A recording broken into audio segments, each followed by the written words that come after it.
Right, guys, welcome to another episode of the World Cup team previews. And guess who am I doing an episode for?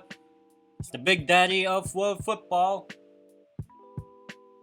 No need for an introduction, but what you could do is actually hit the subscribe button and give this video a like so that you get to see more team previews for this upcoming World Cup. And without further ado, let's just jump right into the episode. So Brazil are heading into the World Cup as one of the big tournament favorites. Brazil are part of the Confederation of CONMEBOL, which is basically the South America qualifying region. The nickname of the team is La Seleção, which basically means the team because it's a team. And a little bit of a fun fact for you, Brazil are the only team to win the World Cup in 4 different continents. You can see the 5 World Cup titles over there. In 1958, they won the World Cup in Europe. It was hosted in Sweden. 1962, they won the World Cup in South America. It was hosted in Chile. 1970 and 1994, they won it in North America. 1970 was in Mexico. 1994 was in the USA. And in 2002, the 4th continent they have conquered, Brazil won the World Cup in Korea and Japan in Asia. So, I don't think there will ever be a national team that can match that amazing record that Brazil has. There's only two continents that Brazil hasn't won the World Cup in, and that's in Africa and in Oceania. So, how did Brazil's World Cup qualifying campaign went? Well, it went relatively smoothly for them as well. Brazil actually topped the World Cup qualifying group of South America, where they played every single team home and away except Argentina for COVID-related reasons. However, Brazil have topped their group, finished above their arch rivals Argentina, and not only that, they finished unbeaten in World Cup qualifying, which helped them get a very well respected, and I believe right now they are the number 1 ranked team in world football at the moment. So Brazil, comfortable qualifiers and heading into the World Cup as big favorites after their impressive World Cup qualifying campaign in which they never...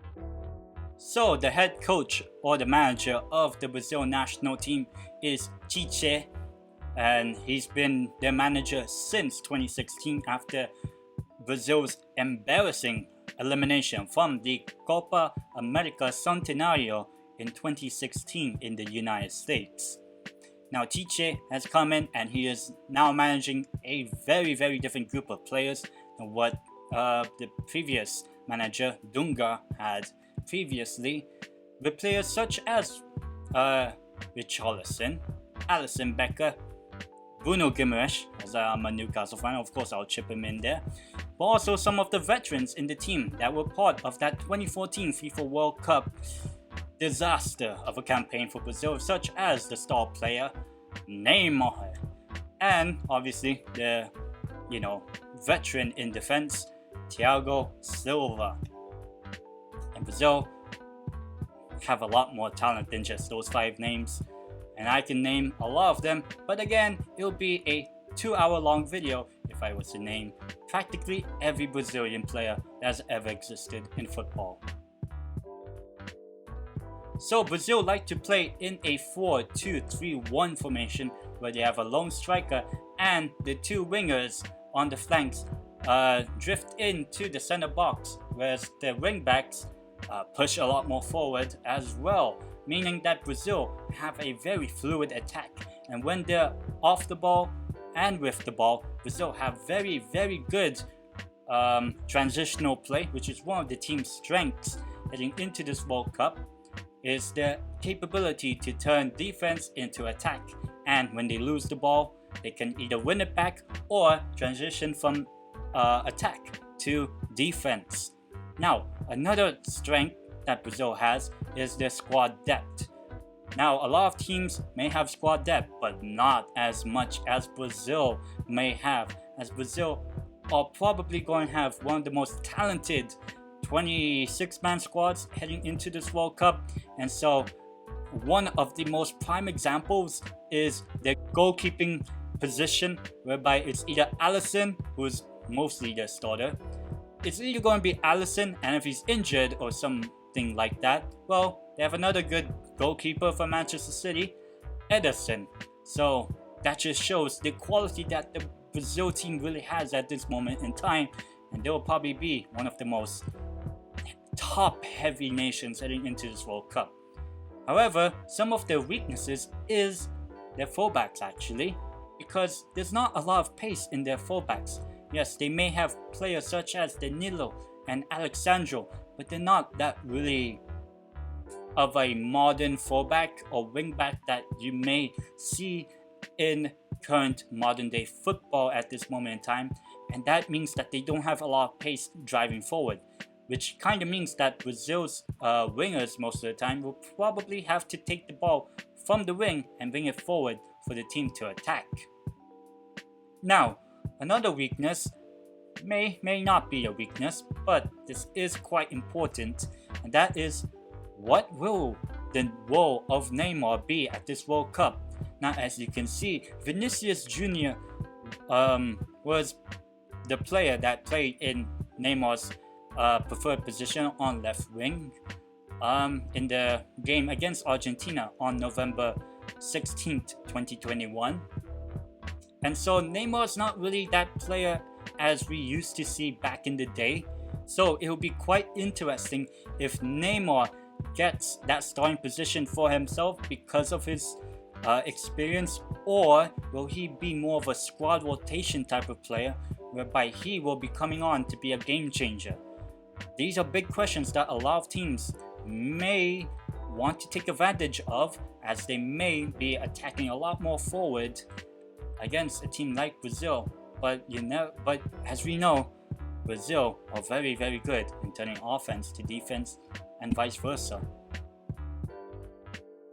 And so Brazil heading into this World Cup are in Group G. That's right, they are in Group G, and they start their campaign on the final match day of the first round of the World Cup on Thursday, the 24th of November, 10 p.m. local time, when Brazil take on Serbia, a team they played back in 2018 World Cup. And not only that, on Monday the 28th of November, 7 p.m. local time, they'll be up against Switzerland, another team they played at the previous World Cup. And so there's a lot of familiarity between all three of those teams. But it's not only that. On Friday, the 2nd of December, 10 p.m. local time, Brazil will be up against Cameroon, a team they played in the World Cup in 2014 when they hosted it. Coincidentally, they played Cameroon in their final group game and won 4-1. Now, will it be the similar result? Possibly, maybe, we shall find out. Now, can Brazil be able to go all the way and win their 6th World Cup and be the only team to win the World Cup in Asia? We will have to wait and see. Alright, so that's it for the team preview for the big successful, the big daddy of world football, Brazil. Now, if you like these sort of videos, why not hit the subscribe button and give this video a like. Now, in the next episode, on Wednesday, the 14th of September, we will be talking about, actually one of Brazil's opponents, which I just talked about, Cameroon. And so if you want to watch that video, stick around on September 14th on Wednesday to watch that video come out. And until then, I'll see you guys in the next one.